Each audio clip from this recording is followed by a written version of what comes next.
অতি ভাল লাগিছে। মই অপৰিচিতা বাইদেউ দুআষাৰ কৈ সভাখন উদ্বোধন কৰিবলৈ অনুৰোধ কৰিম। আৰম্ভ কৰিবলৈ ক'লে বৰগোহাঁই ইমান দূৰৰ পৰা আহি তেওঁ সময়মতে ইয়াত আহি উপস্থিত হৈছে। তেওঁলোকে মোৰ সাদৰ সম্ভাষণ জনাইছোঁ। সমাৰোহ সমিতিৰ উদ্যোগত অনুষ্ঠিত কৰিছে। মই ৰজামঞ্জত শাসনাখনৰ যোগেদি আমাৰ এই লেখিকা সমাৰোহৰ সদস্যসকল বা যিসকল উপস্থিত আছে তেখেতসকলে সুন্দৰভাৱে উপভোগ কৰিবলৈ পাব আৰু আগলৈও যাতে তেওঁলোকে এই উপন্যাসৰ যিখিনি আজি ইয়াত সময় ব্যক্তিৰ যোগেদি আপোনালোকে শিকিব সেই সকলোখিনি আয়ত্ব কৰি যেন আমাৰ এই লেখিকা সমাৰোহ সমিতিৰ এই সাহিত্যৰ যাত্ৰাত আপোনালোকে সহযোগ কৰি সুন্দৰভাৱে আপোনালোকে আগবাঢ়ি যাব পাৰিব তাৰে মই কামনা কৰিলোঁ। ইয়াৰ আগতেও আমি 21 চনৰ কৰ্মশালা আমি অনলাইন যোগে পাতিছিলোঁ। তেতিয়া আমাৰ অনুৰাধা শৰ্মা পূজাৰীয়ে গুৱাহাটীৰ পৰাই আমাক হেৰি কৰিছিলে। আমি যোৰহাট জিলাৰ ফালৰ পৰা সেই উপন্যাস কৰ্মশালা পাতিছিলোঁ অনলাইন যোগে। আৰু আজি এই সকলোৱে যিসকল উপস্থিত আছে গতিকে আপোনালোকে খুব সুন্দৰভাৱে এইখিনি আয়ত্ব কৰিব পাৰিব বুলি মোৰ সম্পূৰ্ণ আশা ওচৰত কামনা কৰিছোঁ। আৰু এই বন্তি প্ৰজ্বলনেৰে আপোনালোকক সকলোৰে মনৰ কৃতজ্ঞতাৰ ধন্যবাদ জনাইছোঁ। ভালে থাকক। আমাৰ মাজত বয়োজ্যেষ্ঠসকল পিছৰ অনুষ্ঠানলৈ আগবাঢ়িছোঁ। এতিয়া আছে বিশিষ্ট ব্যক্তিসকলৰ আসন গ্ৰহণ। মই প্ৰথমতেই আমাৰ যোৰহাট জিলা লেখিকা সমাৰোহ সমিতিৰ কাৰ্যকৰী সভানেত্ৰী আৰু এইবাৰ ৭ম লেখিকা সমাৰোহ সমিতিৰ প্ৰধান সম্পাদিকা হিচাপে নিৰ্বাচিত হোৱা আমাৰ মাননীয় দীপালী গগৈ বৰুৱা বাইদেউ সভানেত্ৰীৰ আসন গ্ৰহণ কৰিবলৈ অনুৰোধ জনাইছোঁ। আৰু ৰজামধ্যম শাখাৰ সদস্য ৰুলি ফুকন বৰঠাকুৰক তেখেতক সম্ভাষণ জনাবলৈ অনুৰোধ কৰিছোঁ। নিৰ্মালী খাৰঘৰীয়া বাইদেউক মঞ্চত আসন গ্ৰহণ কৰিবলৈ অনুৰোধ কৰাইছোঁ।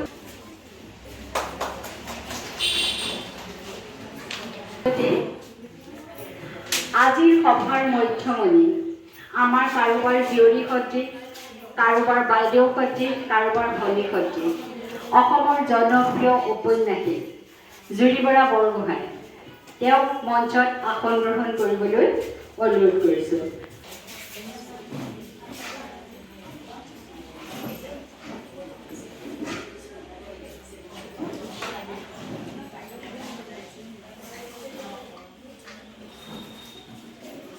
জুৰি বৰা বৰগোহাঁই ডাঙৰীয়ানী সম্ভাষণ জনাইছে। এতিয়া আমাৰ অকণমান মৰম আৰু এটি সৰু ফুলপুলিৰে ৰজামধ্যম শাখাৰ ফালৰ পৰা তেখেতসকলে সম্ভাষণ জ্ঞাপন কৰিছে।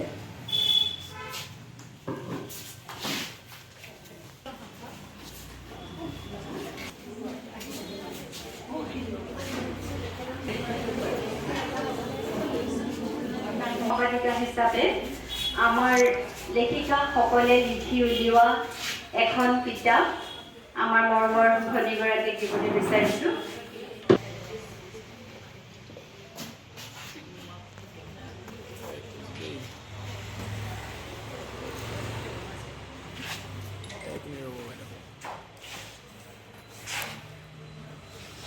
সদায় সমানেই থাকিব। মই গীতাশ্ৰী হাজৰিকাক আমাৰ মান্যসকলক একোখনকৈ ধুনীয়া ইয়াৰ পিছত হাতত অৰ্পণ কৰিছোঁ। ধন্যবাদ। লেখিকা সমাৰোহ সমিতিৰ ফালৰ পৰা অকণমান মৰম যাচিব বিচাৰিছোঁ। এয়া আমাৰ সম্পাদিকা গীতাশ্ৰী হাজৰিকা আৰু এটি গছ পুলিৰে সম্ভাষণ জনাইছে আমাৰ সদস্য সহকাৰী সম্পাদিকা মমতা কাকতিয়ে। আপোনালোক সকলোটিলৈ মই প্ৰথমেই ওলগ আৰু শুভকামনা জনাইছোঁ। আৰু আমাৰ অতি শ্ৰদ্ধাৰ যিসকল মহীয়সী ডক্টৰ শীলা বৰঠাকুৰ বাইদেউকে পবিত্ৰ কৰি যিসকলে এই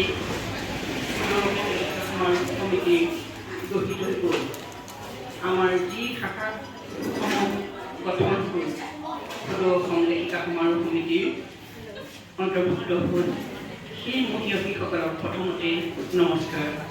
উল্লিখিত শ্ৰদ্ধাৰ আজিৰ উদ্বোধক বন্তি প্ৰজ্বলক অপৰাজিতা বৰভূটানী বাইদেউ, ৰজা মৈদাম শাখাৰ সভানেত্ৰী মহোদয়া আৰু আজি আচলতে এই অনুষ্ঠানটোৰ মুখ্য আকৰ্ষণীয় ব্যক্তি শ্ৰদ্ধাৰ অতিমৰ আৰু তেখেতৰ কাষতে মঞ্চত উপবিষ্ট হৈ থকা তেখেতৰ স্বামী এজন ইতিমধ্যে হৈ গৈছে, বন্তি প্ৰজ্বলন হৈ গৈছে। সভানেত্ৰী আৰু বিশিষ্ট ব্যক্তিসকলৰ আসন গ্ৰহণ আৰু আদৰণি হৈছে। উদ্দেশ্য ব্যাখ্যা আছে, আদৰণি ভাষণ আছে নিৰ্মালী খাৰঘৰীয়া মহোদয়ে ক'ব। নিজ বক্তাৰ ভাষণ, উপন্যাস লিখন আৰু কৌশল, প্ৰশ্নকেইটাৰ ভাষণ, উপন্যাস, পৰ্যালোচনা। বিশিষ্ট ব্যক্তিৰ একাষাৰ সভানেত্ৰীৰ মন্তব্য ফলাফল কৰাই নাই, তথাপিতো আপোনালোকে গোটেই কাৰ্যখিনি শেষ কৰাৰ পাছতহে সভাকক্ষ ত্যাগ কৰিব বুলি মই অনুৰোধ জনাইছোঁ। জুৰিবৰা বৰগোহাঁই ডাঙৰীয়ানী, তেখেতৰ স্বামী লক্ষীনন্দন বৰগোহাঁই ডাঙৰীয়া আৰু ৰজা মৈদাম শাখাৰ সভানেত্ৰী নিৰ্মালী খাৰঘৰীয়া মহোদয়া আৰু মোৰ সন্মুখত উপস্থিত থকা যোৰহাট জিলাৰ বিভিন্ন শাখাৰ সভানেত্ৰী সম্পাদিকাকে প্ৰমুখ কৰি সদস্যসকল, আৰু মই ভাবিছোঁ আমাৰ মাজলৈ এজন আৰু ছাত্ৰ আহিছে, গোটেই মেডিকেলৰো অকণমান থিয়তি দিব নেকি? কিন্তু লিখাৰ লগত জড়িত হৈ থকা সকলৰ প্ৰতি আমাৰ বহুত মৰম আৰু শ্ৰদ্ধাও থাকে। গতিকে সকলোকে মই মাইলানুসাৰে শ্ৰদ্ধা, ভক্তি আৰু প্ৰীতি সম্ভাষণ জনাইছোঁ। আচলতে উপন্যাসটো কি সেইবোৰ আমি আগতে নাজানো, কিন্তু উপন্যাস পঢ়িবলৈ আমাক সৰুতে দিয়া নাছিল। তিনিজন ককাই মোৰ দেউতাক টিচাৰ আছিল, গতিকে উপন্যাস পঢ়িবলৈ নিদিছিলে। ক্লাছ 9 কিমান যে মন যায় উপন্যাস পঢ়িবলৈ। তাৰপিছত প্ৰথম যিখন উপন্যাস সেইখন মই মনে মনে লুকাই লুকাই পঢ়িছিলোঁ, পৰ্জিতৰা। আৰু কি হৈছিল, ৰাতি পুৱাই গৈছিল, 4টা বাজিছিল, তেতিয়া হাত লেম্প, মই আঁঠুৱাৰ তলত হাত লেম্প লৈ লুকাই চুকৈ কন্যাচলীয়ে উপন্যাস পঢ়িবলৈ আৰম্ভ কৰিছিলোঁ। এতিয়া সেইবোৰ মনত পৰিলে আচৰিত লাগে। লাহে লাহে আমি সাহিত্য জগতখনতে সোমালোঁ, সেইটো হ'লেও আমাৰ ইমান বেছি এইবিলাকৰ প্ৰতি আমাৰ জ্ঞান নাই। উপন্যাস আচলতে আমি সহজভাৱে ভাবোঁ যে মানৱ জীৱনৰ কোনো এক পৰিৱৰ্তভাৱে লেখকৰ নিজা দৃষ্টিভংগী, নিজা শব্দশৈলীৰে অংকন কৰা এটা কাহিনী, যিটো কাহিনী গদ্যত লিখিব লাগিব, যিটো কাহিনী চুটিগল্পতকৈ দীঘল হ'ব, আৰু যিটো কাহিনী সেই সময়ৰ সমাজ সংস্কৃতিৰ বিষয়েও অংকন কৰা হ'ব। আচলতে আমাৰ যিটো নভেলা, ইটালীয় শব্দৰ পৰা ইংৰাজী শব্দৰ নভেলটো আহিছিলে, আৰু আপোনালোকে সকলোৱেই জানে যে 19 শতিকাৰ শেষৰ ফালে পদ্মনাথ বৰগোহাঁইদেৱে যিখন প্ৰথম অসমীয়া উপন্যাস ভানুমতী লিখি উলিয়াইছিলে। সকলোৱে জানে সেয়া ভানুমতী লিখাৰ যি পটভূমি, লাহৰী লিখাৰ যি পটভূমি, কলিকতাত সেই সময়ত অসমীয়া ভাষাৰ যিসকল সাধকে ভাবিছিল অসমীয়া ভাষাৰ উপন্যাসে অসমীয়া সাহিত্যত যি ধাৰা বোৱাই আহিছে, এতিয়া বৰ্তমান আধুনিক ধাৰা অকণমান বেলেগ হৈছে। আমি আগতে উপন্যাস বুলিলে এটা প্ৰেম কাহিনী লাগিবই, এনেকুৱা ধৰণৰ আমাৰ ভাৱ আছিল। এতিয়া কিন্তু বহুতখিনি সলনি হৈছে। গতিকে মই আৰু এটা মন কৰিলোঁ যে মই এই যোৱা 15 বছৰে যোৰহাট জিলা লেখিকা সমাৰোহ সমিতিৰ লগত, যোৰহাট শাখাৰ লগত জড়িত হৈ থাকি মই দেখিলোঁ যে যোৰহাটৰ বৌদ্ধিক সমাজখনৰ আমাৰ অগ্ৰণী মহিলাসকলে প্ৰজ্ঞাৰ সাধনা কৰিছে। তেখেতসকলে বহুত কিতাপ লিখিছে। মই নিজেই, আপোনালোকে জানে, মই নিজেই 26 গৰাকী লেখিকাৰ 27খন, কিন্তু মই দেখিলোঁ যে তাৰ মাজত উপন্যাস কম। তাৰে আমাৰ ৰশ্মিৰ আছিল, দীপাঞ্জলীৰ আছিল, আৰু এগৰাকী অকণমান নতুন ছোৱালী, আমাৰেই কোনোবা এগৰাকীৰ জীয়ৰী। আমি উপন্যাসৰ এখন কৰ্মশালা পাতোঁ, আৰু বহুতখিনি আমাৰ কনিষ্ঠ ক'লেও সদস্যাই, যাতে আমি ইয়াৰ কিছুমান কথা জানিব পাৰোঁ। পাতিছোঁ আমাৰ জীয়ৰী সতী, আমাৰ ভনী সতী জুৰি বৰা বৰগোহাঁই। তেওঁৰ লগত আমি মুকলি হ'ব পাৰিম, তেওঁক আমি সকলোবোৰ কথা মুকলিকৈ সুধিব পাৰিম। এসময়ত ডিব্ৰুগড় বিশ্ববিদ্যালয়ৰ নন্দিনীৰে আৰম্ভ কৰি নেত্ৰী, সিহঁত, নাংফা আদি বিভিন্ন উপন্যাসেৰে নতুন প্ৰজন্মৰ মাজতো বহুত জনপ্ৰিয় হৈ পৰা, বিভিন্ন বঁটা বাহন বুটলিবলৈ সক্ষম হোৱা আমি জুৰি বৰা বৰগোহাঁইক আজি যে আমাৰ মাজত পাইছোঁ, সেয়া আমাৰ কাৰণে সৌভাগ্যৰ কথা। গতিকে আমাৰ উদ্দেশ্যও এইটোৱেই যে আমি আজি তেখেতৰ পৰা উপন্যাসৰ লিখন বা কৌশল আমি শিকিম, আমি তেওঁৰ পিছে পিছে সকলোৱে একোখনকৈ লিখিমনে? আমি আজি লিখিম বুলি আমি ল'ব লাগিব। গতিকে মোৰ শাখা লেখিকা সমাৰোহ সমিতি সৌজন্যত অনুষ্ঠিত হোৱা এই আৰু উপন্যাস কৰ্মশালালৈ মই যোৰহাট জিলা লেখিকা সমাৰোহ সমিতিৰ তৰফৰ পৰা সকলোকে আন্তৰিকতাৰে অভিনন্দন জনাইছোঁ যে আপোনালোকে সৃষ্টিশীল পথাৰখনত সজোৰেৰে নিজৰ আন্তৰিকতাৰে খোজ থৈছে। আমাৰ কাৰণে আজি এটা অতি শুভ দিন বুলি এইকাৰণেই মই ক'ব খুজিছোঁ যে আমি যোৰহাট জিলা লেখিকা সমাৰোহ সমিতিৰ অতিথি হিচাপে এগৰাকী বিশিষ্ট লেখিকাক পাইছোঁ, বা আমিনো কিয় তেখেতক আমন্ত্ৰণ জনাই আনিছোঁ, বা আমাৰ সম্পাদিকাৰো ইয়াৰ ভিতৰত অন্তৰ্নিহিত কি উদ্দেশ্য আছে প্ৰথমতে দুআষাৰ কোৱাৰ মতে আমি লেখিকা বুলি আত্মপ্ৰকাশ কৰিবলৈ যোৱাৰ আগতে এটা কথা আমি ভাবিব লাগিব। মই জুৰিবেদত ব্যক্তিগতভাৱে এগৰাকী খুব অনুৰাগী পাঠিকা, সেই কথাৰ কাৰণে আপোনালোকক ক'বলৈ মোৰ সহজ হৈছে আত্মপ্ৰকাশ কৰিব পাৰোঁ। হয়তো খুব ভাবিবলৈ ভাল যে আমি অন্ততঃ কেতিয়াও নালাগে কি কৰিম, আমাৰ বহুতে এনেকুৱা আছে লিখি আছোঁ কিবা এটা, তাৰ এটা আমি আমন্ত্ৰণ কৰি অনাৰ মুখ্য উদ্দেশ্য এটা যে লেখিকাও আমি সফল হিচাপ হ'ব পাৰোঁ। দ্বিতীয়টো কাৰণ থাকে আপোনালোকে বাইদেউৰ যিমানখিনি উপন্যাস বা গল্প বিভিন্ন আলোচনী প্ৰকাশ পাইছে, পাঠ যদি কৰিছে বা অন্তৰংগ হৈ হৃদয়ংগম কৰিবলৈ উৎসৱ কৰিছে, দেখিব এমাৰেজ নাৰীতক তেওঁলোকৰ উপন্যাসৰ নায়িকা হিচাপে লোৱা হয়। তেখেতে সদায় সমাজৰ দলিত পীড়িত আৰু নাৰী অন্তৰ্নিহিত ভাৱবোৰহে বিশ্লেষণ কৰিবলৈ যত্ন কৰিছে। নতুন উপন্যাস যিবিলাক আছে যে কিয়নো মানুহ এগৰাকীয়ে এটা কাম কৰে, সেই কথাখিনি বাইদেউক আমি আমন্ত্ৰণ জনাই আনিছোঁ যে তেখেতৰ সেই কথাবোৰ আমি অনুভৱ কৰিব পাৰোঁ আৰু তেখেতৰ মুখেৰে আৰু কৌশলখিনিও আমি শিকিব পাৰোঁ। মই মাজুলীৰ জীয়াৰী কৰ্মৰ বিষয়ে অকণমান মই বাইদেউৰ কৰ্ম বহু আছে আমি জানো। প্ৰায় অৰ্ধ শতাধিক উপন্যাসৰ কাম কৰিছে। ডিব্ৰুগড় বিশ্ববিদ্যালয়ৰ ৰংগিনী, আপোনজনৰ ঠিকনা, অভিলাষী যাত্ৰা, ৰাগ ইমন, নাংফা, ঈদলাম, ভৌ, আকুল, অংকু, সিহঁত, চিঞৰ, কেমফ্লেজ, নেত্ৰী, জলন। ইয়াৰে বেছিভাগ উপন্যাসৰে লগতে বেছিভাগ নাৰী চৰিত্ৰৰে আমাৰ সহজ সৰল সাধাৰণ নাৰীবোৰৰ বিষয়ে বৰ্ণিত আছে আৰু তেওঁলোকৰ মনৰ বিভিন্ন ধৰণৰ ভাৱ অনুভৱবোৰ বৰ্ণিত হৈছে। দ্বিতীয়তে তেখেতে বিভিন্ন ধৰণৰ বঁটা বাহনেৰে সমৃদ্ধ হৈছে। ইতিমধ্যে আমি গম পাইছোৱে।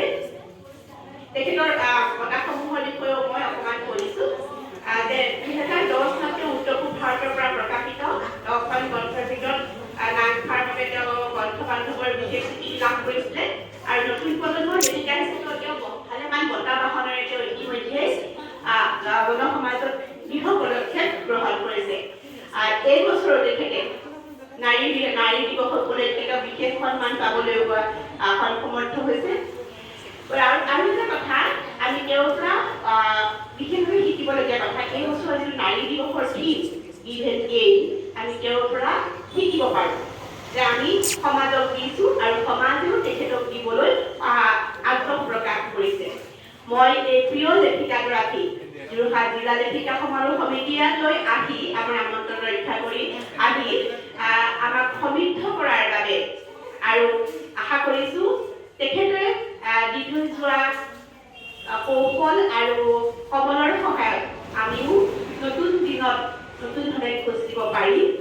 আৰু মই বাইদেউসকল আৰু আপোনালোকৰ সকলোৰে পৰিচিত বৰ্তমানৰ নৱনিৰ্বাচিত আমাৰ সদৌ অসম লেখিকাৰ দীপালী গগৈ বৰুৱা বাইদেউ তথা আমাৰ সকলোৰে যাৰ অনুষ্ঠানটো মই অকণমান ছুটি কৰিব বিচাৰিছোঁ কাৰণ মোক নিৰ্দেশনাও আছিল আৰু সন্মুখত আৰু প্ৰথমতে মোক আপোনালোকে আমন্ত্ৰণ দিলে মই নিমন্ত্ৰিত হৈ ইয়ালৈ আহিলোঁ আৰু অঞ্জুমণি বাইদেৱে ফোন কৰাৰ পিছতে মই সিদ্ধান্ত লৈছিলোঁ যে মই আহিম।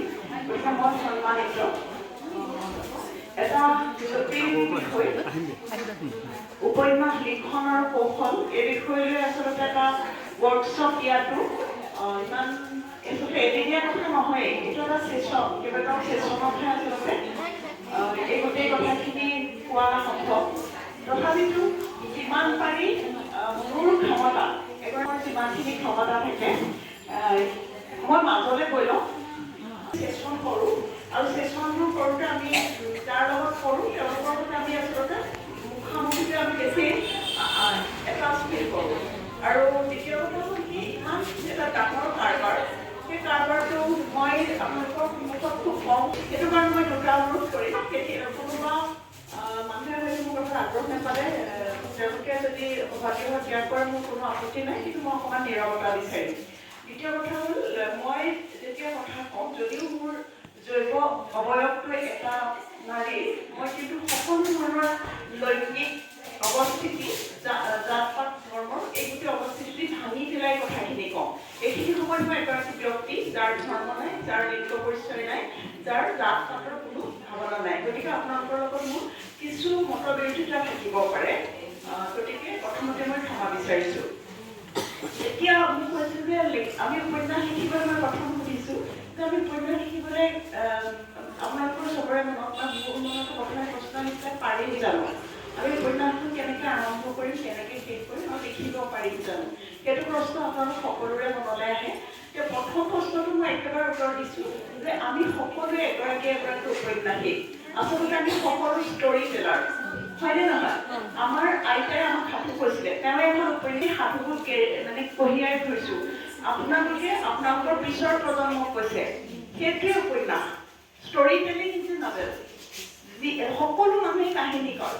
এতিয়া আপোনালোকে ইয়ালৈ আহিলে, আপোনালোকে প্ৰত্যেকেই এটা এটা কাহিনী ইয়াৰ পৰা লৈ যাব, ঘৰত গৈ কাৰোবাক আপোনাৰ ঘৰৰ মানুহজনক ল'ৰা ছোৱালীক ক'বগৈ, আজি মই আমুকলৈ গ'লোঁ, সেইখিনি আৰম্ভণি। তাত জুৰি বাইদেউ আহিলে, আমাৰ বাইদেউহঁত আহিলে, আমুকে এইটো কাপোৰ পিন্ধিলে, আৰু আমি এনেকৈ এইখিনি কথা শিকিলোঁ, আৰু আজি অনুষ্ঠানটো আমি চাহ খাই বা সমবেতক কি বুলি কয় আমি জাতীয় সংগীতেৰে সামৰণি মাৰিলোঁ। এই যে ষ্টৰী টেলিঙৰ যিটো আৰাধনাই যে আমি ভয় কৰোঁ বা আমাৰ সাহসটো নাহে, কিন্তু সেইটো নহয়। আমি যিহেতু কাহিনী ঘৰত কাহিনী ক'বলৈ আমাৰ ভয় লাগে জানো? নালাগে। গতিকে লিখিবলৈও একো ভয় কৰিবলগীয়া কথাই নাই, খালি আমাৰ কেইটামান টেকনিক থাকে, উপন্যাসৰ কেইটামান টেকনিক থাকে। উপন্যাসৰ টেকনিকটোৰ বস্তুটো এনেকুৱা, প্ৰথম কথা হ'ল এটা কাহিনী লাগে। সেইটোতো আপোনালোক সকলোৱে জানে যে উপন্যাস এখন কাহিনী এটা আৰম্ভণি আৰু শেষ হয়। এতিয়া আকৌ এটা নতুন কথা আহি গ'ল, আপোনালোকে বহুতে নব্যপনিবেশিকতাৰ মাজত কি হৈছে, উপন্যাস এখনৰ কাহিনীটো এটা ভাঙি পেলোৱা হৈছে। এতিয়া কোনো উপন্যাসৰ কাহিনী বুলি কথা নাথাকে, যিখিনি ক'ব বিচাৰিছে সেইখিনিয়ে ক'ব। এতিয়া উপন্যাস লিখিবলৈ আৰু ভাল হ'ল। আগতে উপন্যাসবিলাকত এটা আতুল কাহিনী আছিলে, প্ৰেমৰ কাহিনীয়ে হওক, যুদ্ধৰ কাহিনীয়ে হওক, পিতৃ মাতৃৰ ডাইভৰ্চৰ কাহিনীয়ে হওক, সন্তানৰ কিবা এটা বিচ্ছেদৰ কাহিনীয়ে হওক, কিন্তু এতিয়া নিয়মকানুনীয়ে সেইবিলাকতো উপন্যাসখন এটা কাহিনী থাকিব লাগিব, এনেকুৱা ধৰণৰ কোনো কথাও নাই। সেইবিলাকো এতিয়া ভাঙি থাকি গৈছে। সাহিত্যৰ নতুন নতুন ধাৰা আৰম্ভ হৈছে, গতিকে এই ধাৰাবোৰে উপন্যাসৰ কাহিনীবিলাক এতিয়া ভাঙি পেলাইছে। এতিয়া কথাটো হ'ল কি, লেখকজনে কি ক'ব খোজে, উপন্যাসৰ মাধ্যমেৰে কি ক'ব খোজে। আমি সেই উত্তৰাধুনিকতাবাদলৈ নাযাওঁ, আমি পৰম্পৰাগত উপন্যাসৰ বিষয়ে এতিয়া আমি পাতি থাকিম। তেতিয়া প্ৰথমে আমাৰ এটা কাহিনী থাকিলে, এতিয়া কাহিনীটো ক'বৰ কাৰণে এজন কথক লাগিব। কাহিনীটো কোনে ক'ব? প্ৰথম কথা হ'ল লেখকজনেই ক'ব, কিন্তু লেখকজনে নিজেই ক'বনে বেলেগ চৰিত্ৰৰ যোগেদি ক'ব? মই বুলি যেতিয়া আৰম্ভ কৰিম, মই আজি ৰজা মৈদামৰ সভাখনলৈ আহিছিলোঁ, মোৰ যদি উপন্যাসখনৰ প্ৰথম বাক্যটো সেইটো হয়, তেতিয়াহ'লে সেই কথকজন হ'ব লেখকজন, মই। আৰু যদি কয়, যদি মই বেলেগ এটা আৰাধনা আজি লেখিকা সমাৰোহৰ মিটিংখনলৈ গ'ল, তাৰমানে আৰাধনা হ'ল সেইটো দ্বিতীয় পুৰুষ, মানে ময়ে কৈছোঁ, লেখকেই কৈছোঁ, কিন্তু তাৰ মাধ্যমে কৈছোঁ ষ্টৰী টেলাৰ কোন হ'ব? আৰাধনা। তাৰপিছত আৰাধনাৰ মাজেৰে আমি কাহিনীটো পঢ়িম। আৰাধনা এযোৰ বেঙুনীয়া কাপোৰ পিন্ধিছে, তাৰে চুলিখিনি মেলি গৈছে, আৰু দেখিছে যে বজাৰত মানুহে মাছ বেছি আছে। এতিয়া তাত আমি পাঠকে লেখকৰ মাধ্যমেৰে নাচায়, আৰাধনাৰ মাজেৰে চাব। এতিয়া লেখকজনৰ কাম হ'ল, উপন্যাসিকগৰাকীৰ কাম হ'ল আৰাধনাক কেনেকৈ আমি সৃষ্টি কৰিম। আৰাধনা কেনেকুৱা? যদি এগৰাকী তেওঁ খুব প্ৰান্তীয় নাৰী, একেবাৰে নিম্ন বৰ্গৰ নাৰী, তেতিয়াহ'লে আৰাধনাৰ গোটেই বেশভূষাটো উপন্যাসৰ এটা গুৰুত্বপূৰ্ণ বিষয় হৈ পৰে। হীৰাৰ মাতফুলি পিন্ধি আৰাধনাই মাছ নেবেচে। ডাঙৰ গাড়ী এখনত উঠি আৰাধনাই শাক পাচলি বজাৰত নবহে। ইটা ভাটালৈ যোৱা মানুহজনী এখন চিফনৰ শাৰী নিপিন্ধে। গতিকে আমি সেইটোক আমি ফিজিকেল অৱয়ব, শাৰীৰিক এটা আমি কাল্পনিক এটা অৱয়ব আনি ল'ম সন্মুখলৈ। আমি তেতিয়া কি কৰিম, আমি প্ৰাৰ্থনা মাৰিব, আমি যেতিয়া বাগিচালৈ যাওঁ, আমি যেতিয়া গাঁৱৰ প্ৰান্তৰলৈ যাওঁ, আমি যেতিয়া বহুত দূৰণিৰ দুখীয়া দৰিদ্ৰ মানুহখিনি যিখিনি কষ্ট কৰি থকা মানুহ, তেওঁলোকৰ সাজ পোছাক এটা আমি কল্পনা কৰি লওঁ আৰু দেখিম যে তেওঁলোকৰ সাজ পোছাকৰ যি সাধাৰণত্ব সেইখিনি আমি উপন্যাসলৈ উতলিয়াই দিম। আৰু সেই গোটেই বস্তুটো আমি লিখোঁতে আমি এইটো কল্পনা কৰিম যে যেতিয়া মই সেই কেৰেক্টাৰটোৰ কথা কল্পনা কৰিম, মোৰ সন্মুখত আহি যাব লাগিব।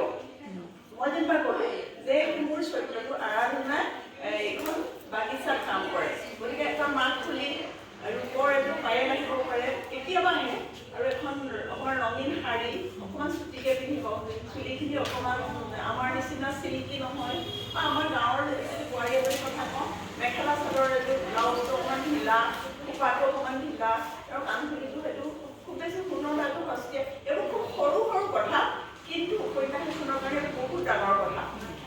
তাই এতিয়া খোজকাঢ়ি গৈ আছে কাহিনীটো ক'বলৈ, এজন বোৱাৰীজনীয়ে পথাৰলৈ গৈছে। এতিয়া পথাৰৰ ৰাস্তাটো কল্পনাটো সেই তেনেকৈ ধৰণেই হ'ব। আমিতো লিখিব নোৱাৰিম যে পিচ দিয়া ৰাস্তাৰে পথাৰলৈ গৈছে, তাই কি কৈ যাব, আলিত পথাৰৰ বকিয়াই দি যাব বা পথাৰৰ আলিয়েদি যাব, আৰু আলিয়েদি যাওঁতে তেওঁ খোজকাঢ়ি যাওঁতে কি কৰিব, মেখেলাটো সামান্য দাঙি ল'ব। গতিকে সেইটো আৰ্য নাৰী হওক, আৰ্যভিন্ন নাৰী হওক, জাতি নাৰীয়ে হওক বা আমাৰ জনজাতি নাৰী হওক, তেওঁলোকৰ সাজ পোছাকৰ লগত সেই খোজকঢ়াৰ যিটো হেৰি, মই একেবাৰে সাধাৰণকৈ কৈ আছোঁ, সেইবোৰ সৰু সৰু কথা। আৰু তাৰপিছতে আহে উপন্যাসৰ যিটো কাহিনীটো ক'বলৈ আমি দুটা ব্যৱস্থা, কেইবাটাও আছে, তাত আমি দুটা গুৰুত্বপূৰ্ণ দিওঁ যে কাহিনীটো আমি কৈ দিম, লেখিকাগৰাকীয়ে একদম পূৰা কৈ দিব যে তেওঁ আৰাধনা পথাৰলৈ গ'ল, মানুহজনক লগ পালে, মানুহজনৰ লগত এইখিনি কথা পাতিলে, এনেকুৱা তেনেকুৱা হ'ল, হৈ পেলাই কাহিনীটো শেষ হ'ল। সেইটো আমি তেনেকৈ কৈ দিব পাৰোঁ। দ্বিতীয় এটা কথা হ'ল আমি কথোপকথনৰ মাজেৰে ক'ব পাৰোঁ। কাহিনীটো আগবঢ়াই দিবৰ কাৰণে আমি কথোপকথন ব্যৱহাৰ কৰিব পাৰোঁ। আৰাধনাই লগ পোৱা মানুহজন ৰামক লগ পালে, ৰামে কল ঠেকাৰি এটা মাৰি সুধিলে, তই এতিয়া এইটো অসমত পথাৰলৈ কেলৈ আহিলি, যে তাই ক'ব যে এইটো ঘটনা হ'ল। তেতিয়া আমি দুয়োজনৰ কথোপকথনৰ মাজেৰে কাহিনীটো আগবঢ়াই লৈ যাব পাৰোঁ। আৰু সেই দেখাত একদম সাধাৰণ কথা, আৰু এনেকৈ গৈ পেলাই কাহিনী এটা গৈ থাকিব। কিন্তু কোনো উপন্যাসে অনাদি অনন্ত নহয়, উপন্যাসৰ এটা শেষ থাকে। গতিকে উপন্যাসখন লিখিবলৈ লওঁতেই আমি তাৰ আগতেই সিদ্ধান্ত ল'ম যে আমি কাহিনীটো ক'ত শেষ কৰিম। আমিতো আৰু আৰাধনাৰ ৰামৰ মাজত অনাদি অনন্ত কথা পতাব নোৱাৰোঁ। গতিকে এটা সময় আহিব যে কাহিনীটোৱে পৰিসমাপ্তি আশা কৰে। আৰু আপুনি মন কৰিব, যেতিয়া আপুনি ঘৰতো যেতিয়া আপুনি ষ্টৰী টেলিং, আমি যেতিয়া সাধু কওঁ, সাধুৰো শেষ নহয় জানো, আমাৰ কাপোৰ কানি কটা হ'ল, আমি ঘৰলৈ গুচি আহিলোঁ, আমি সাধুটো তেনেকৈ শেষ কৰোঁ। গতিকে উপন্যাসৰো এটা শেষ থাকে। যিমান আমাৰ এতিয়া ৱাৰ এণ্ড পিছৰ নিচিনা ইমান প্ৰকাণ্ড উপন্যাস, আমাৰ ৰীতা বেদীয়ে লিখিছে মাকামৰ নিচিনা প্ৰকাণ্ড উপন্যাস, কিন্তু সকলো উপন্যাসৰে এটা শেষ থাকে, কাহিনী এটা পৰিসমাপ্তি থাকেই। সেইটো উপন্যাসৰ এটা লক্ষণ। গতিকে আমি পৰিসমাপ্তিটো কিছুমান লেখকে আগতেই ভাবি লয় যে মই আৰাধনা মাৰি পেলাম, সেইটো তেওঁ আগতেই কল্পনা কৰি লয় যে মই এই কাহিনীটোতো আৰাধনাৰ শেষত মৰি যাব। নতুবা এনেকুৱা কথা নহয়, মই আৰাধনাক নামাৰো, ৰামকহে মাৰি পেলাম, তাই নিজৰ মন্তব্যত ভাবিছিল, মই দুটা চৰিত্ৰৰ কথা কৈ আছোঁ। নতুবা এনেকুৱা ভাবিব পাৰোঁ যে মোৰ মূল কাহিনীটোত মই কাকো নেমাৰোঁ, একেবাৰে ধুনীয়াকৈ দৃশ্যত আৰাধনাৰ ৰামৰ এটা খুব আমি কাহিনীটো শেষ কৰিব পাৰোঁ। যে ভাবোঁ যে কাহিনীটো মই এনেকৈ শেষ কৰিম, সেইটো কিন্তু 100% নহয়। কাৰণ কাহিনী সদায় কাহিনীৰ এটা নিজা গতিপথ থাকে, তাত কেতিয়াবা লেখকেও নিয়ন্ত্ৰণ কৰিব নোৱাৰে। এতিয়া মই আপোনালোকৰ এটা উদাহৰণ দিছোঁ, আপোনালোক কোনোবাই যদি নেত্ৰী পঢ়িছে, মই কৈছোঁ মমিয়ে পঢ়িছা চাগে, নেত্ৰীখন যি লিখিছে তাত নেত্ৰীৰ এটা চৰিত্ৰ আছে মাজনী বুলি। মই নেত্ৰীৰ চৰিত্ৰটো লিখোঁতে প্ৰথমে নোট বনাবলৈ লিখিছিলোঁ যে মই মাজনী মাৰি পেলাম, শেষত মাজনী পৰি থাকিব, কাৰণ তাই এগৰাকী ইনচাৰ্জেণ্ট গ্ৰুপৰ ছোৱালী, তাইক মাৰি পেলাব লাগিব। কিন্তু মোৰ কাহিনীটো এনেকুৱা এটা গতি ল'লে শেষত মই মাজনী মাৰিব নোৱাৰিলোঁ। কাহিনীটোৱে ডিমাণ্ড নকৰিলে তাই মৰিব লাগিব বুলি। মোৰ জবৰদস্তিটো মই কাহিনীটো মাৰি পেলাব নোৱাৰোঁ। সেই সৰু সৰু কথাবোৰে বহুত ক্ৰিয়া কৰে। আৰু এটা আপোনালোকে যদি কেমোফ্লেজখন পঢ়িছে কোনোবাই তাতে দেখিব তাতে ৰুদ্ৰ গগৈ বুলি এটা চৰিত্ৰ আছে। ৰুদ্ৰ গগৈ মই গোটেই উপন্যাসখন লিখোঁতে ভবাই নাছিলোঁ যে মই তাক মাৰি পেলাম। সত্যব্ৰত বুলি এটা কেৰেক্টাৰ আছে, তাকো মই ভবা নাছিলোঁ যে মই তাক মাৰি পেলাম। মই কাহিনীটো আৰম্ভ কৰিছিলোঁ সত্যব্ৰতৰ পৰা, কিন্তু সেই হ'লগে সত্যব্ৰতক পুলিচে সন্মুখতে চুট কৰি মাৰি পেলালে মোৰ সন্মুখতে। আৰু সেই কাহিনীবিলাক মানে লেখকৰ নিয়ন্ত্ৰণত নাথাকে, কাহিনীৰ নিয়ন্ত্ৰণত থাকে এই চৰিত্ৰবোৰ।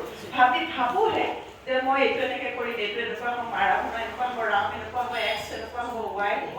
কিন্তু মই আপোনালোকক কৈছোঁ মোৰ সীমিত জ্ঞানেৰে যে কাহিনীৰ ওপৰত কেতিয়াবা চৰিত্ৰৰ ওপৰত আমাৰ নিয়ন্ত্ৰণ হেৰাই যায়, আৰু তেতিয়া কাহিনীটোৱে নিজৰ ৰাস্তা বিচাৰি লয়। যিহেতু আমি সাধু কওঁতে তেজীমলা আৰু হেৰিয়ৰ সাধুটো যে আমি কওঁ মাহী মাকৰ সাধুটো, চবৰে আপোনাৰ কাহিনীটো অকণমান বেলেগ বেলেগ গতি লয়।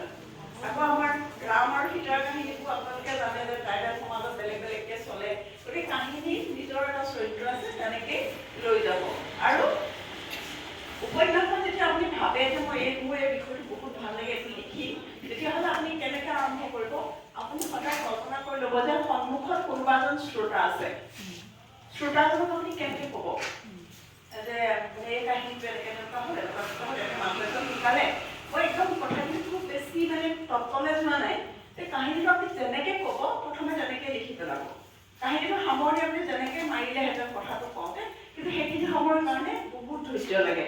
ধৈৰ্য কাহিনীটো আপুনি এনেকৈ ভাবিছে, আপুনি সন্মুখত কল্পনা কৰি লওক যে এজনী মানুহে মোৰ কাহিনীটো শুনি আছে, শুনি থাকোঁতে আপুনি কেনেকৈ ক'ব।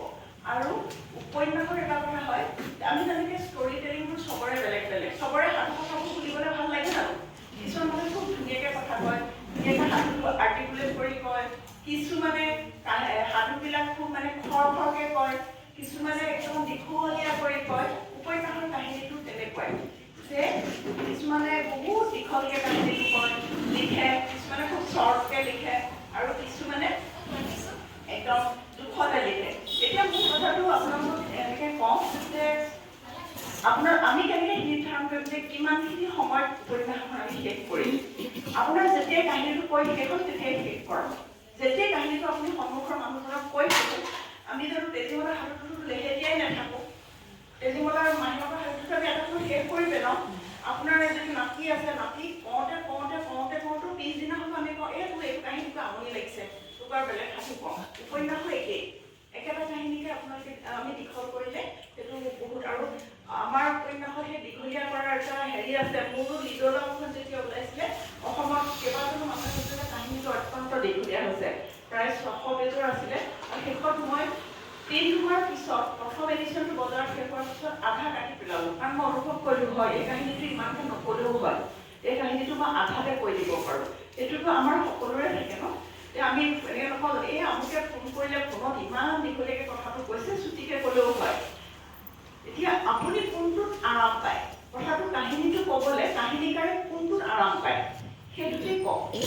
একেবাৰে কম মানে একদম ইজিকৈ, একদম সহজকৈ, একদম সৰলকৈ কাহিনীটো কওক। আৰু এতিয়া শেহতীয়া উপন্যাসবিলাক আগতে মানুহে ভাবিছিলে উপন্যাসটো ইনষ্ট্ৰাকশ্যনলৈ গুচি গ'ল, উপন্যাস ভাঙি চিঙি শেষ হৈ গ'ল, উপন্যাসৰ আগৰ চৰিত্ৰ নাই, আগৰ নিচিনা উপন্যাসৰ। কিন্তু আকৌ সেই পৰম্পৰাগত উপন্যাসলৈকে মানুহ উভতি আহিছে। এতিয়া নতুন যিবিলাক উপন্যাসিক ভাৰতৰ বাহিৰত ভাৰতত লিখি আছে, তেওঁলোকে কিন্তু সেই আমাৰ আগৰ যিবিলাক উপন্যাস ধুনীয়া এটা আৰম্ভণি, ধুনীয়া এটা সামৰণি, সেইখিনি লিখি আছে।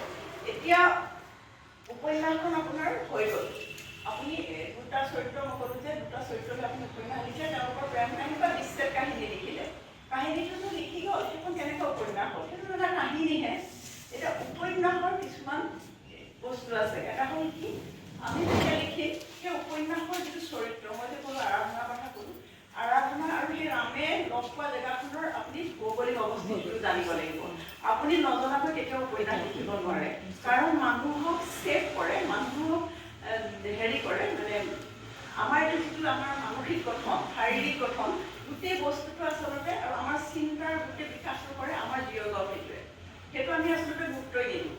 আৰু জিঅ'গ্ৰাফি মানে এইটো কি বুলি কওঁ, ইক'লজিটো মানে বহুত এটা বহল শব্দত ক'ব পাৰোঁ যে মই শুনা চৰাই মাত, মই দেখা ফুল, মই শুনা গছ, মই দেখা গছৰ পাত, ফুল, এইবোৰে মোক এগৰাকী লেখকক সৃষ্টি কৰে, এটা চৰিত্ৰক সৃষ্টি কৰে।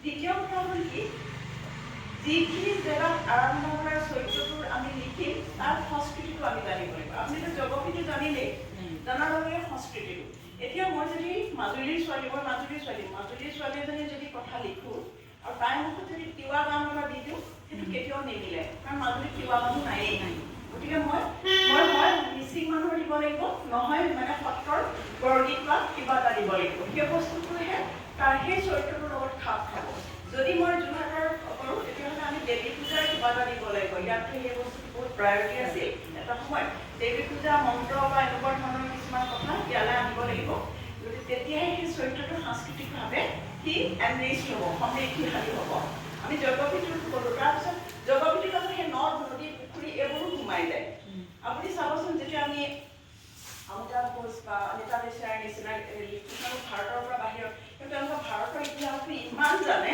আমি আচৰিত হৈ যাওঁ তেওঁলোক বহুত দিন আগতে ভাৰত এৰি গ'ল কিন্তু তেওঁলোকে ভাৰতৰ ইতিহাস জন্মতে জানে তেওঁলোকে আমাৰ ডেম'গ্ৰাফি জিঅ'গ্ৰাফি কি নাজানে মানে আৰু তেওঁলোকে জানে অসমৰ এজন লেখক আছে মোৰ খুব প্ৰিয় ধ্ৰুৱজ্যোতি বৰা ছাৰ আৰু ৰূপা বাইদেউ আৰু ধ্ৰুৱজ্যোতি বৰা আছে বহুত উপন্যাসিক তেওঁলোক দুগৰাকী সেই বস্তুটো মোৰ বহুত ভাল লাগে ধ্ৰুৱজ্যোতি বৰা ছাৰৰ ইতিহাস ইমান বেছি সমৃদ্ধ তেওঁ যেতিয়া কথা ৰত্নাকৰ লিখিছে অৰ্থ লিখিছে তাৰ মানে জিঅ'গ্ৰাফিটো বেকগ্ৰাউণ্ডৰ যিটো ইতিহাস মানে চৰিত্ৰটো কওঁতে তেওঁ ইতিহাস এটাও লৈ আহিছে আৰু উপন্যাসক আমি কওঁ এখন উপন্যাস ফিকশ্যন কিন্তু উপন্যাসখন ফিকশ্যন নহয় এইটো হ'ল ইতিহাস আজি যে মই নেত্ৰী লিখি থৈছোঁ মই নাজানো এখন উপন্যাস হিচাপে সফল হয় নহয় সেইটো বহুত বছৰ পিছতহে ঠিক হ'ব কিন্তু তাত মই যিটো ইতিহাস লিখি গ'লোঁ যিটো মই মাজুলীৰ ইতিহাস লিখিলোঁ উত্তৰ-পূবৰ ইতিহাস লিখিলোঁ সি কিন্তু বহুত বছৰ পিছত তাৰ ইতিহাস হ'ব আৰু সমাজখনৰ যিটো সাংস্কৃতিক আৰু ভৌগোলিক যিটো মানে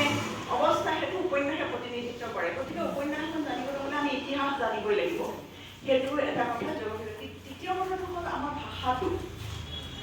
ভাষাটো মানে প্ৰত্যেক জেগাৰে মানে আমাৰ কথিত কলকাতাটো থাকে ন আমাৰ মাজুলী মানুহ ইয়াতো মই এতিয়া বাইদেউগৰাকীক লগ পালোঁ আৰু আপুনি জলি বাইদেউতো লেখক হিচাপে এতিয়া নাম কৈছে আপুনিওতো জানিব যে মাজুলীৰ এটা সুৰ আছে টিউন আছে অকণমান মানে লেহেতীয়াকৈ কথাটো কয় কিন্তু আমিতো এতিয়া লেহেতীয়াকৈতো আমি আনিব নোৱাৰোঁ ন উপন্যাসত গতিকে তাৰ যিটো ভিতৰৰ এটা ভাৱ এটা আছে মানে লেহেতীয়াকৈ কি কয় কাৰণ মাজুলী মানুহবোৰে মৰম চেনেহত থাকে সেই মৰম চেনেহটো আমাৰ কাৰণে যিকেইটা শব্দ ব্যৱহাৰ কৰে আয়ো দেৱী ইছৰাম ল'ৰাটো ইমান কষ্ট পাইছে এনেকুৱা ধৰণৰ এই সৰু সৰু কিছুমান মৰমবাচক শব্দ যেতিয়া কথোপকথনলৈ আহি যাব তেতিয়া মানুহে গম পাব এই কেৰেক্টাৰকেইটা মাজুলীত কথা পাতিছে কিন্তু যেতিয়া সেইকেইটা কথা কাষৰ পথাৰত পাতিব তেতিয়া তেওঁলোকে খুব চুটিকৈ কয় আমি এতিয়া মাজুলী মানুহে ক'ব বহুত দিনৰ পিছত দেখিলে ক'ব তোমাৰ ভালনে এনেকৈ দেখিলে ক'ব কিন্তু কাষৰ পথাৰৰ মানুহজনে ক'ব বাওনা বাওকে আছে না এনেকৈ বুজিব গতিকে সেই বাওনা বুলি সোধা আপোনাৰ ডেম'ক্ৰেটত মই সেই শব্দটোখিনি ব্যৱহাৰ কৰিছোঁ ন কাষৰ পথাৰ ইটোৱে এইটো কৈছে ভাতখিনি বাওনা ভাতখিনি ভালনে আৰু মাজুলীত ক'ব তাৰ বগা ভাতকেইটা যে এনেকৈ এৰিলি এতিয়া ভালে আছেনে ইমান দীঘলীয়া হৈ যায় কিন্তু কাষৰ পথাৰ বা আপোনাৰ চাবুৱাৰ যিবিলাক আমাৰ বতৰ কমিউনিটিৰ মানুহ ভাতখিনি বাওনা এতিয়া আপুনি কাষৰ পথাৰ ফালে গ'লে লটো উচ্চাৰণ নকৰে সেই শিৱসাগৰ ফালে অকণমান ঘৰটো উচ্চাৰণ হ'ব ন যে ইমান সোনকালে ধূলি এনেকুৱা গাঁৱৰ ফালে এই ঘৰটো তেওঁলোকৰ তেওঁলোকে এই সৰু সৰু কথা কিন্তু আপোনালোকে যদি তেনেকুৱা কথা চাব বিচাৰে তেতিয়াহ'লে ধ্ৰুৱজ্যোতি বৰা ছাৰ বা ৰূপা বাইদেউৰ বা তেনেকুৱা উপন্যাসিকবিলাকৰ চাবচোন কথাৰ এটা মানে কথোপকথনৰ এটা হেৰি থাকে মানে শেহতীয়াকৈ আমাৰ এনেই গল্পকাৰ হয় ন সঞ্জীৱ পল ডেকাই এখন উপন্যাস লিখিছে আৰু নন্দিতা দেৱী বাইদেৱে এখন লিখিছে বঙাল বহুদূৰ বৰ ভাল উপন্যাস প্ৰকাশন পৰিষদৰ গল্প কৈছে তাৰ লগত তেওঁলোকে নামনিৰ ভাষাটো ব্যৱহাৰ কৰিছে নামনিৰ মানে নামনিতো বেলেগ বেলেগ আছে গোৱালপৰীয়া বৰপেটীয়া নলবেৰীয়া এনেকৈ আছে ন বাইদেউ যিহেতু চৰিত্ৰটো নলবেৰীয়া গতিকে তেওঁ নলবেৰীয়া ভাষা নলবেৰীয়াৰ কথিত সুৰটো একদম তেওঁ লৈ আহিছে মানে আমি তেওঁলোকে যেনেকৈ উচ্চাৰণটো তেনেকৈ কৰে এনেকুৱা লাগিব যে দুজন নলবাৰী মানুহে কথা পাতি আছে ইমান ধুনীয়াকৈ তেওঁ লৈ আহিছে মানে বস্তুটো এইটো ভোক লাগি যাবাই পাপা আমাৰ বাইদেউৰ পৰা পৰ্যালোচনাৰ বিষয়েও অকণমান সুধিবলৈ আছে আৰু মই এটা প্ৰশ্ন লাষ্টত আমাৰ আৰু মোৰ বৌ হৈ যায় আৰু আমি ফ্ৰেণ্ড হওঁ ধন্যবাদ বহুত আমি ভাগ্যৱান বুলি ভাবিছোঁ আৰু ঠিক তাতে নামঘৰ উপন্যাসৰ এটা সামান্য কথা সুধিম যে আপুনি ক'লে নাৰী এগৰাকী ব্যক্তি যিহেতু তেওঁ শাৰীৰিকভাৱে তেওঁ অৱয়ৱটো যিয়ে নহওক এজন ব্যক্তি সত্তা আপুনি যেতিয়া জয়মতী চৰিত্ৰটো উপস্থাপন কৰিছে এই জয়মতী চৰিত্ৰটো উপস্থাপন কৰোঁতে যেতিয়া এই চৰাত যে তেওঁ সমজুৱাভাৱে তেওঁ দেউতাকে তেওঁ যিখিনি মানে ৰাজনীতিৰ যিখিনি শিক্ষা তেওঁ প্ৰদান কৰিছিল এইটো আপোনাৰ নিজস্ব আপোনাৰ চিন্তাধাৰা নে আপুনি ধৰি আপুনি ইতিহাসৰ পৰা কিবা ইতিহাসৰ কিছু সহায়টো লৈছে ইতিহাসৰ সহায় লৈ নামখন হৈছে যিহেতু আপুনি বিভিন্ন সময়ৰ কথা লিখিছে আৰু সুন্দৰভাৱে পঢ়িও খুব ভাল লাগিছে কিন্তু আপুনি যে এই সৰুকালৰ পৰা যিদৰে নামফাক হয় প্ৰথম ইতিহাসৰ পৰা অলপ আছে কিন্তু মই বিয়া হৈছোঁ মোৰ ঘৰ আমেথি সত্ৰৰ ওচৰত মাজুলী আমি আমাৰ যিটো সাংস্কৃতিক পৰিক্ৰমা তাত মানে আমাৰ আলহী যদি আহে গতিকে মতামত যদি আহে মোৰ মাও ঘপককৈ ওলাই নাহে আৰু আমাকো ওলাবলৈ নিদিয়ে আমাৰ লাহে লাহে ওলাব প্ৰথমে আলহী চিনাকি হ'ব তেনেকৈ এটা কিন্তু যেতিয়া মই শিৱসাগৰলৈ বিয়া হ'লোঁ বৰগোহাঁই পৰিয়ালে তাত দেখিলোঁ আৰু আপোনালোকে জানিব ইয়াতে মানুহ আছে বা জনজাতি কোনোবা আছে জনজাতি মহিলাসকলৰ পাকঘৰটো ড্ৰয়িং ৰুমটো মানে কমন এতিয়া মিচিং মানুহৰ ড্ৰয়িং ৰুমটোত চব মানুহ পঢ়িব পাৰে তিৱা মানুহ পঢ়িব পাৰে তেনেকৈ আহোমৰ এটা সংস্কৃতি আছিলে যেতিয়ালৈকে তেওঁলোক হিন্দু ধৰ্মলৈ কনভাৰ্ট হোৱা নাছিলে গতিকে তেনেকুৱা এতিয়া এওঁলোকৰ ঘৰত দেখোঁ মানে মোৰ শাহু আহিব এতিয়া আহি আছে ডিচিশ্যন মেকাৰ মহিলাসকল সমান সেইটো মই মানে মোৰ মাজুলী ঘৰখনৰ তেওঁলোকৰ ঘৰৰ মাজত সেই ডিফাৰেঞ্চটো পালোঁ তাৰপিছত মই ট্ৰাইবেল মানুহবিলাকৰ ঘৰলৈ গ'লেও দেখোঁ তেতিয়া যে জয়মতীৰ নিচিনা এটা চৰিত্ৰ তেওঁ সেই অভিজ্ঞতাৰ পৰা কথাবোৰ শিকে গতিকে মোৰ ইমাজিনেশ্যন হিষ্ট্ৰী দুইটাৰ পৰা আহিছে থেংক ইউ তুমি কৈছা নিগেটিভভাৱে আমি মহিলাৰ মৰ্যাদাখিনিৰ কথা ভাবিব লাগিব কিন্তু এনেকুৱা আজিকালি পুৰুষ প্ৰধান সমাজ আছে সেইখিনি সহজে মানি নলয় বেয়া ভাৱত ল'ব বোৱাৰীজনীক হয়তো বেয়া বিহেভ কৰিব গতিকে আমি মধ্যপন্থা কি ল'ম ন মানে হেৰিটো বেয়া ব্যৱহাৰ কোনে কৰিব এইটো আমাৰ সেইটোৱে ভুল যে পুৰুষসকলে বেয়া ব্যৱহাৰ নকৰে ব্যক্তিগত পন্থাৰে আমাক নিজকে প্ৰতিষ্ঠিত কৰিব লাগিব আমাৰ সমাজখন সংৰক্ষণ লেখিকা সমাৰোহ সমিতিৰো আচলতে এইটোৱে লক্ষ্য আমি সমাজখন সংশোধন কৰিব লাগিব নিজক প্ৰতিষ্ঠিত কৰিব লাগিব নতুন প্ৰজন্মক জোনাকী পথেৰে আগবঢ়াই লৈ যাব লাগিব সেয়ে আমাৰ আজি বেছি আৰু কথা নকওঁ আমাৰ সময় কম হৈছে আৰু সেই পুনৰবাৰ মই ধন্যবাদ আৰু কৃতজ্ঞতা জ্ঞাপন কৰিছোঁ মেডাম আশাটি আজি এই অনুষ্ঠানটি পাতিবৰ বাবে জিলাৰ জিলা আমাৰ সকলো সদস্যাই আমাক যি দিহা পৰামৰ্শ দিলে বিশেষকৈ সঞ্জীৱনী বাইদেৱে যি সাহস দিলে সেই সাহস পোৱাৰ বাবে আজি আমি এই অনুষ্ঠানটি আমি পাতিব পাৰিলোঁ গতিকে সকলো সদস্যলৈ জিলাৰ সকলো সদস্যলৈ আমাৰ লেখিকা পৰিয়ালৰ পৰা আমি শলাগৰ পৰাই আগবঢ়াইছোঁ তাৰ পাছতে আমাৰ সকলো সদস্যাই বহু কষ্ট কৰি আহি লাগি দিছেহি আৰু আমাৰ যিগৰাকী বৌয়েও বহু কষ্ট কৰি আজি অনুষ্ঠানটো আমাৰ পাতিবলৈ বুলি বহুতখিনি আমাৰ কষ্ট কৰা হৈছে গতিকে আমাৰো সকলো সদস্যলৈ আমি আমাৰ পৰিয়ালৰ ফালৰ পৰা শলাগৰ পৰাই আগবঢ়াইছোঁ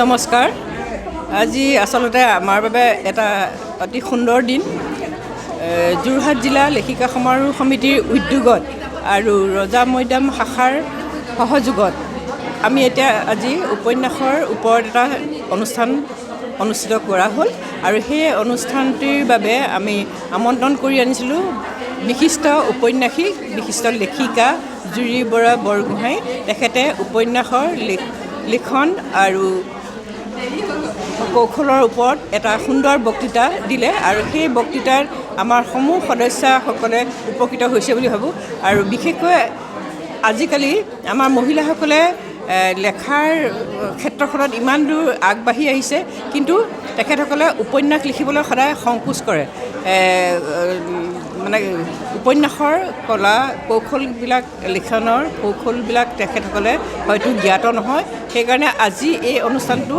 এই বিশিষ্ট উপন্যাসিকগৰাকীক আনি সেইকাৰণে কৰা হ'ল আৰু তেখেতে ইমান সুন্দৰভাৱে সাৱলীলভাৱে সৰলভাৱে উপন্যাস লিখাৰ কৌশলৰ বিষয়ে আমাক ইমান সুন্দৰভাৱে ক'লে আমি আচলতে তেখেতৰ ওচৰত কৃতজ্ঞ হ'লোঁ আৰু ভৱিষ্যতেও আশা কৰিম আমি তেখেতক আমাৰ মাজত পাম আৰু মই আশা কৰিছোঁ আমাৰ যিসকল উদীয়মান লেখিকা সেই লেখিকাসকলে এখন সুন্দৰ উপন্যাস লিখিবলৈ হয়তো সমৰ্থ হ'ব আৰু সমাজক তেনেদৰে নতুন প্ৰজন্মকো সেই লেখাৰ যি কৌশল তেখেতসকলৰ যোগেদিও যাতে ধাৰাবাহিকভাৱে হৈ থাকে এয়াই কামনা কৰিছোঁ। মই প্ৰথমে আমাৰ ইয়াৰ কাছগড়ালা লেখিকা সমাৰোহ যোৰহাট জিলা লেখিকা সমাৰোহ সমিতিক ধন্যবাদ জ্ঞাপন কৰিছোঁ। এটা খুব সুন্দৰ অনুষ্ঠান আৰু এই অনুষ্ঠানত আচলতে বহুত নাৰী ওলাই আহিছে, তেওঁলোকে জানিব বিচাৰিছে উপন্যাস কেনেকৈ লিখোঁ। 2004 চনৰ পৰা মই যিহেতু উপন্যাসেই লিখি আছোঁ, গতিকে মোৰ অভিজ্ঞতাখিনি তেওঁলোকৰ লগত ভাগ বতৰা কৰিলোঁ আৰু তেওঁলোকে খুব আগ্ৰহেৰে শুনিছে, বহুত প্ৰশ্নও কৰিছে। তেওঁলোকে মই ভাবিছোঁ যে তেওঁলোকে এইখিনি উপকাৰ কৰিব আৰু তেওঁলোকে নতুন চিন্তা কিছুমান কঢ়িয়াই আনিব বুলি মই ভাবিছোঁ আৰু মই ভাবিছোঁ আজি আমাৰ অনুষ্ঠানটো খুব সফল হৈছে, সিমানেই।